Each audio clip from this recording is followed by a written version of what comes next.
직접 얼굴을 뵙지 못하지만 또 이 예배의 자리에 시간과 장소를 구별하여 앉고 서고 함께 하시는 모든 성도님들을 축복하고 환영합니다.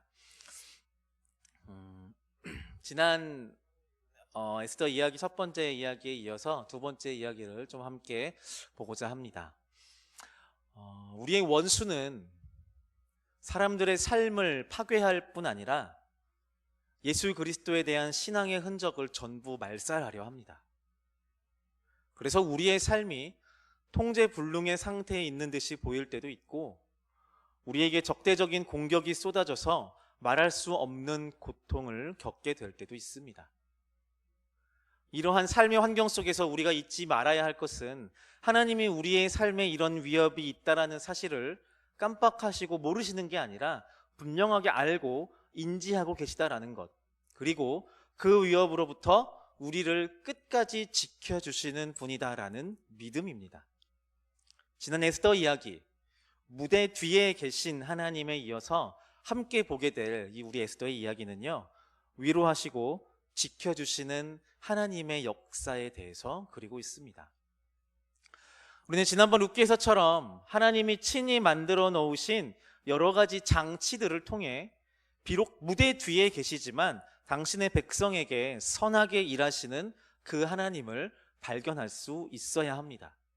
짓궂다고 여겨질 만큼 독특한 방식으로 일하시는 하나님께서 오늘의 장면을 통해 드러내시는 하나님의 방법은 이 단어를 쓸 수 있을 것 같습니다. 바로 공백입니다. 이 이야기를 진행해 보겠습니다. 지난주에 에스더는 하나님의 인도하심에 따라 페르시아 왕 아하수에로의 아내, 즉 페르시아 제국의 왕비로 등극합니다. 에스더의 삶의 무대는 이제 식민 지배의 터전으로부터 왕궁으로 변화되었습니다.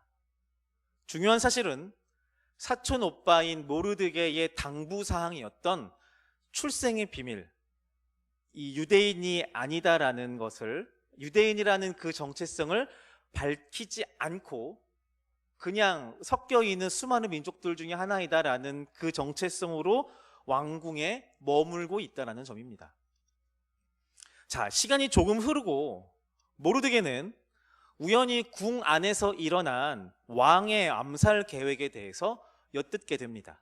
이때 모르드게는 왕을 향한 깊은 충성심을 발휘해서 이 음모를 그의 사촌 여동생인 왕후 에스더에게 알렸고요, 이 에스더는 모르드게, 사촌 오빠인 모르드게의 이름으로 왕한테 가서 이 사실을 전했습니다. 신기한 점은 자신의 민족을 식민 지배하고 있는 페르시아 왕의 이 암살 계획을 들은 유대인 모르드게가 이 이방 왕에게 적개심을 보이지 않았다라는 겁니다. 이게 이전의 역사들을 보면 이스라엘을 침략한 거의 모든 이방 나라들은 결국 하나님의 심판을 받았음을 우리는 알 수 있습니다. 근데 이 장면에서 오히려 이방 나라의 왕인 아하수에로, 페르시아 왕인 아하수에로가 유다인 이스라엘 사람인 모르드게에게 도움을 받고 있습니다. 신기한 거죠. 여기서 첫 번째 하나님의 공백이 나타납니다. 이방 나라의 왕을 구원하는 도구로서 하나님은 유대인을 사용하십니다. 우리가 기대하는 하나님의 역사라면 페르시아의 왕은 이 암살 음모를 통해 제거되고 하나님의 역사가 새롭게 쓰여지는, 이스라엘 민족이 자유롭게 해방되는 계기가 되어야 합니다. 그러나 이 이방 나라의 잔인한 왕은 한 충신의 충직한 행위를 통해 구사일생합니다. 그 충신은 자신의 나라와 민족을 식민 지배하고 있는 이스라엘 백성인 모르드게라는 것입니다. 이 과정에서 하나님은 역시 무대 뒤에 계십니다. 일하시는 장면이 나오지 않습니다. 심지어 고발하는 모르드게의 심정이 어떠한 심정이었는지, 또 그 고발을 왕에게 전하는 사촌 여동생 에스더의 심정이 어떠했는지도 성경은 기록하지 않습니다. 그리고 여전히 이들은 아까 말씀드린 대로 그들의 정체성, 민족적 정체성을 여전히 꽁꽁 숨기고 있습니다. 두 번째 공백입니다. 세상 속에 살아가는 유다인들은 철저히 숨겨져 있습니다. 마치 숨겨져 계신 하나님처럼 말이죠. 게다가 무슨 이유에서인지 정작 충신의 고발로 생존하게 된 아하수에로 왕은요, 자신의 목숨을 구해준 그 충신인 모르드게에게 그 어떤 보상도 해주지 않습니다. 말 그대로 애매한 공백들이 무수히 많이 나타납니다. 그리고 우리는 이런 장면들을 해석하면서 이런 해석을 만들어낼 수 있습니다. 아, 하나님이 등 돌린 백성과 나라가 이제 진짜 풍전등화, 멸망하기 일보 직전이구나. 완전히 손을 놓으셨구나.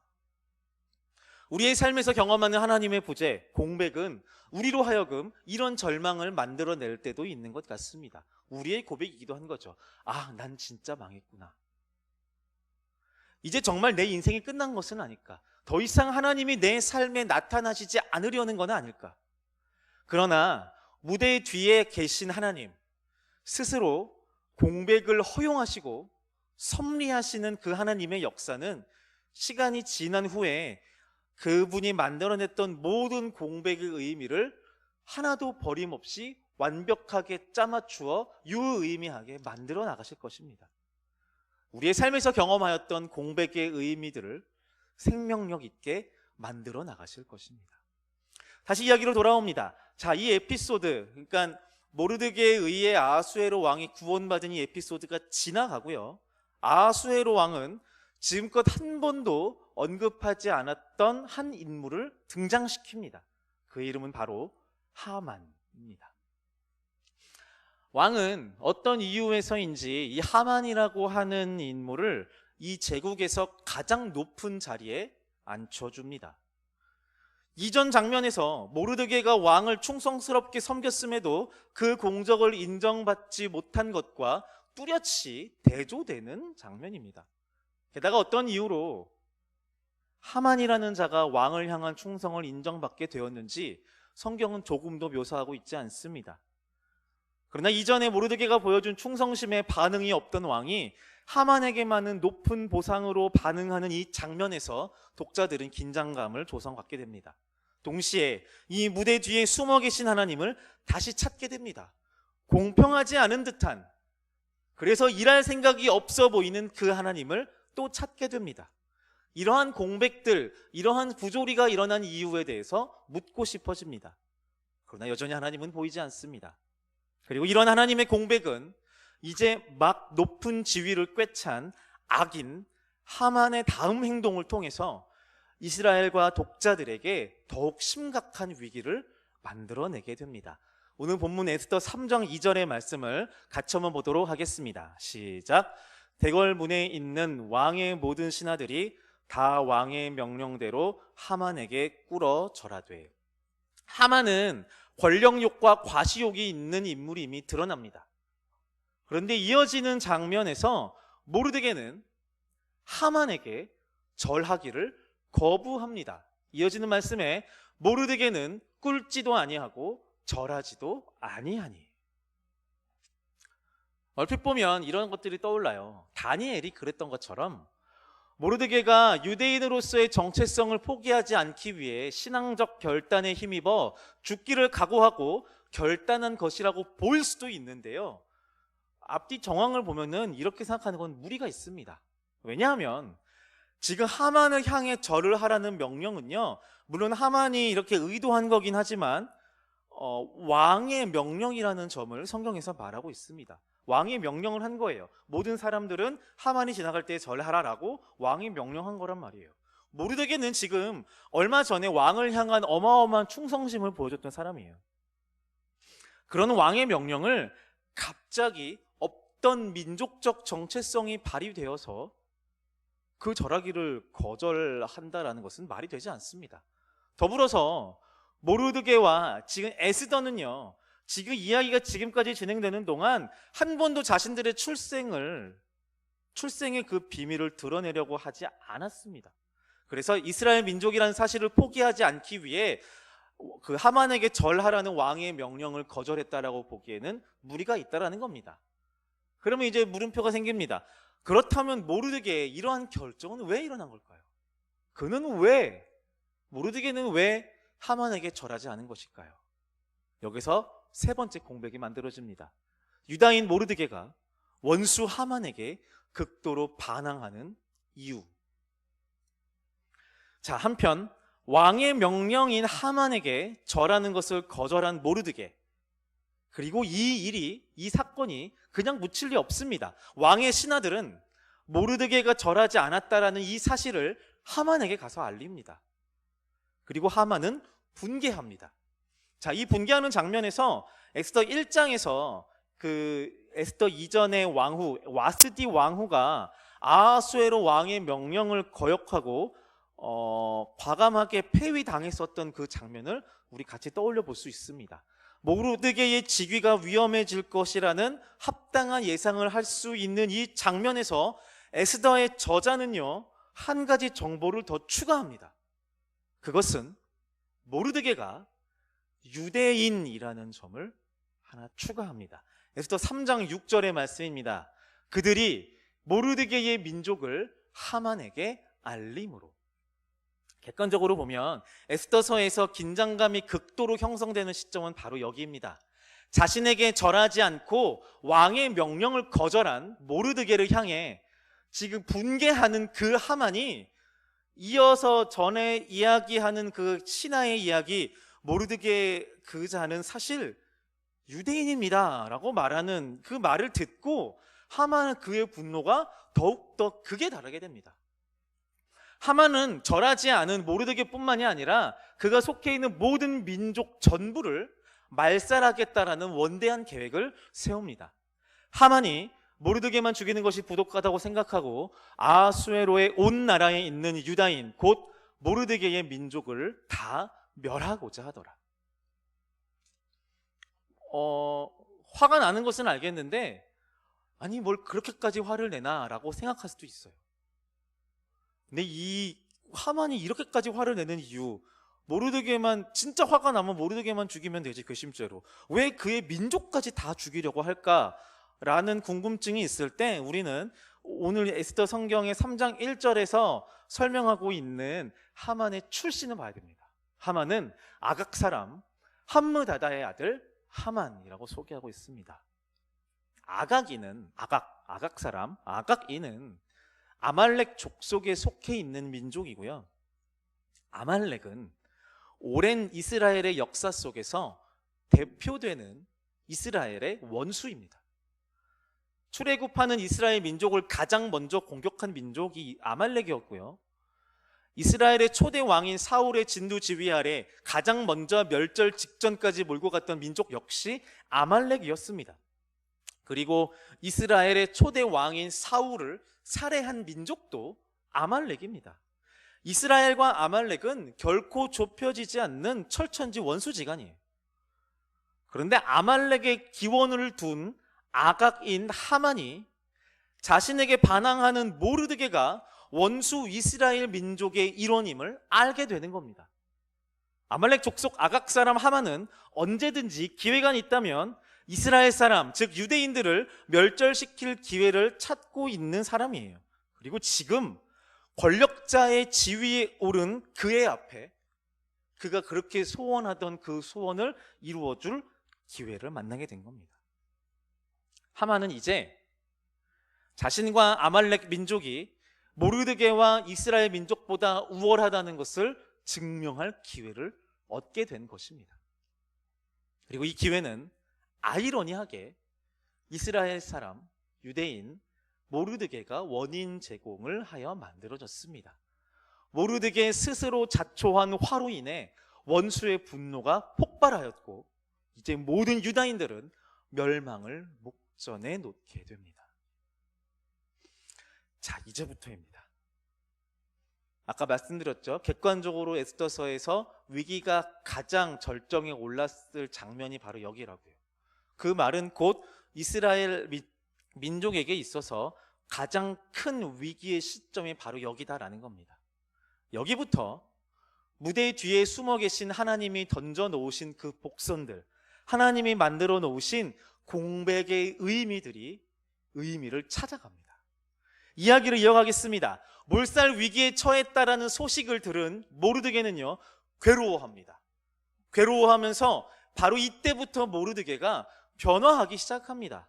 이전에 자신의 정체성을 조금 더 드러내려 하지 않고 숨기려 했던 모습과는 정반대로 이제는 나라 안에서 누가 보아도 모르드게가 누구인지를 명확히 알 수 있도록 구별되기 시작합니다. 에스더 4장 1절에 모르드게가 이 모든 일을 알고 자기의 옷을 찢고 굵은 베옷을 입고 재를 뒤집어 쓰고 성중에 나가서 대성통곡하며.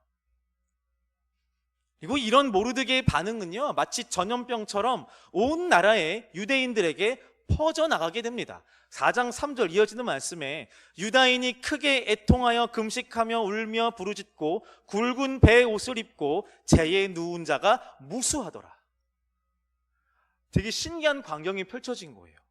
이제 이 나라 안에서 이스라엘 사람, 유대인들이 누구인지를 구별하는 것은 정말 쉬운 일이 됐어요. 장례식장 분위기가 나는 베옷을 입고 울고 있는, 그리고 먹지 않아서 피골이 상접해 있는 사람은 누가 보아도 유대인이다라는 것을 모든 나라 사람들이 알게 된 겁니다. 숨어있는 하나님을 따라 철저히 숨어있던 이스라엘은 그들의 민족적 위기 앞에 아주 선명하게 드러나기 시작합니다. 모르드게가 하만에게 반항하였던 그 동기가 모호했던 행동은 결국 이스라엘 민족의 정체성을 일깨워주는 본능적인 반응이 되는 것입니다. 이뿐만이 아닙니다. 모르드게는 에스더를 불러 이 민족적 위기를 타개할 전략을 세웁니다. 그녀로 하여금 왕을 만나서 이 위기를 무마할 수 있도록 왕을 설득해 보라는 전략이죠.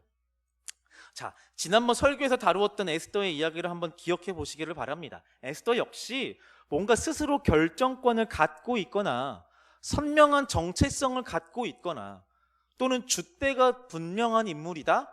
아니요, 결코 그렇게 보이지 않습니다. 그녀는 그저 우연한 기회에 궁녀를 주관하는 내시의 눈에 띄었고 마침 그때에 왕의 몸과 마음의 충족함을 제공해서 왕비로 등극한 사람일 뿐입니다.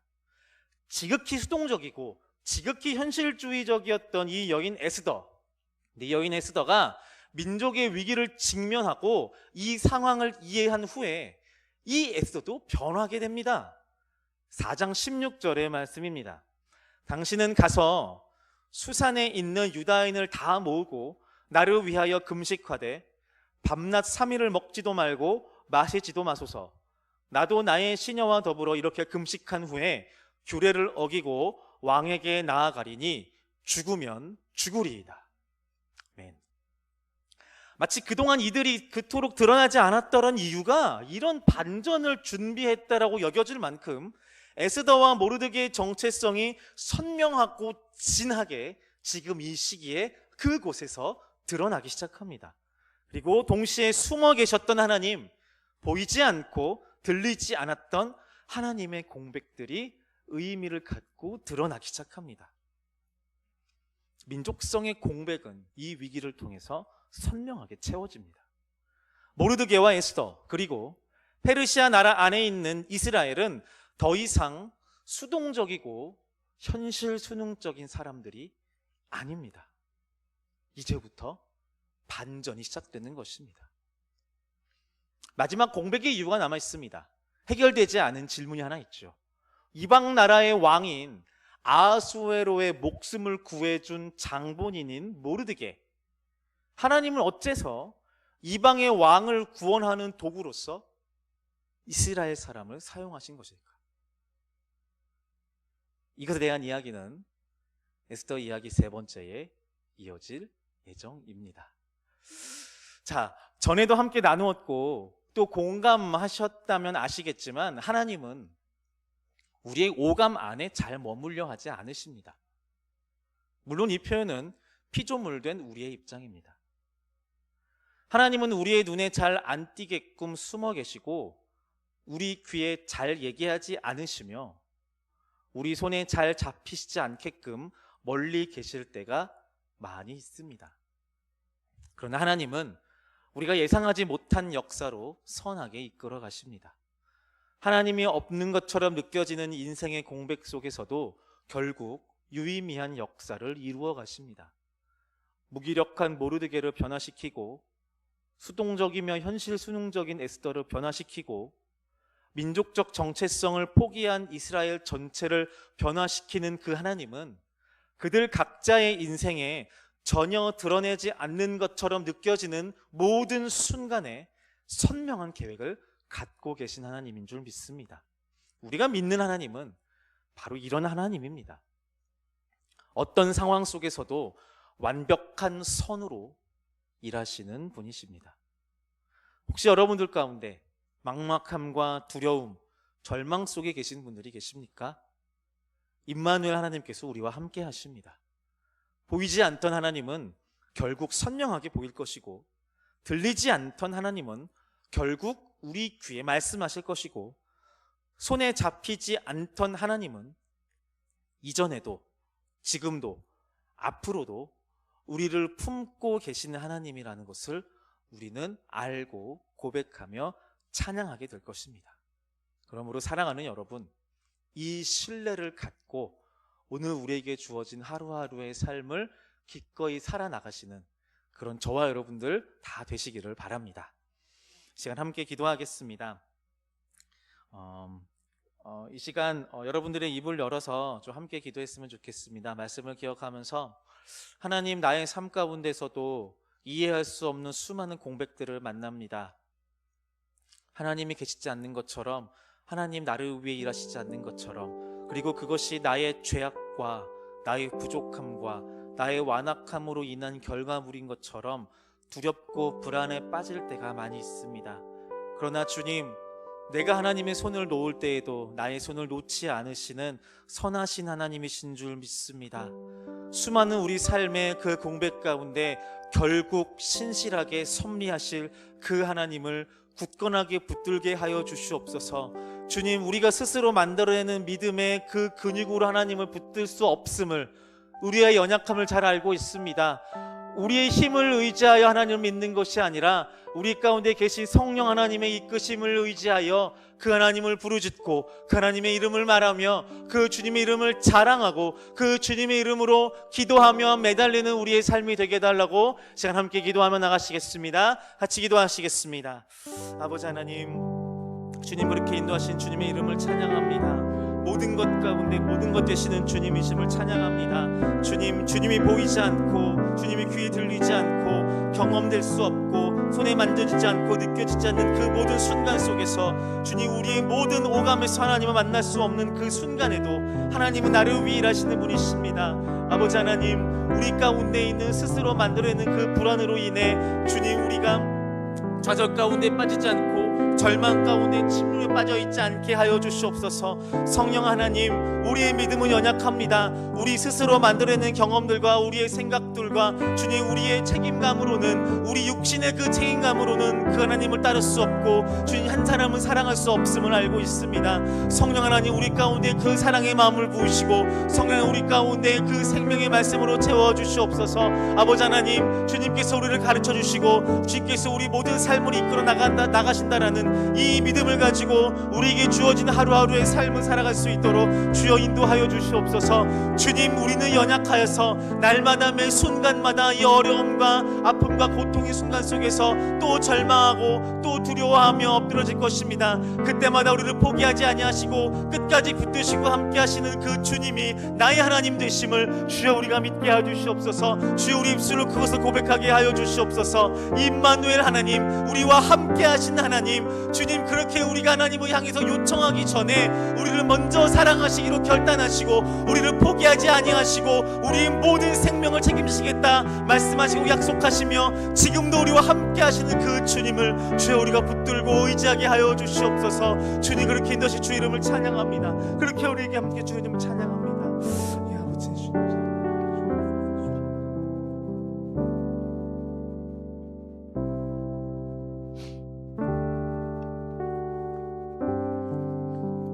그 모든 상황 가운데 세상이 변하고 모든 이름들이 변하고 모든 가치가 변할지라도 사랑의 왕이시며 평화의 왕이신 그 하나님의 이름은 변하지 않음을 믿습니다. 주님, 우리가 자초했든 그렇지 않든 우리가 겪는 이 어려움과 고난의 상황 속, 그리고 우리가 기대하는 하나님의 일하심도 보이지 않는 막막한 어둠과 공백투성이인 우리의 삶에서 하나님은 여전히 우리와 함께 하시고 그 하나님의 선하신 역사를 지금도 우리를 통해 이루어 가시는 주님이신 줄 믿습니다. 주님, 우리에게 믿음을 더하여 주시옵소서. 우리 자신을 향하여 우리 안에서 솟아나는 믿음을 찾으며 포기하였던 심령들이 있다면 우리 가운데 그 성령의 기름으로 끊임없이 넘치듯이 부으시는 그 사랑과 은혜를 통해 다시 일어나는 주의 백성들 다 되도록 주여 인도하여 주시옵소서. 감사드리며 예수님의 이름으로 기도드립니다. 아멘.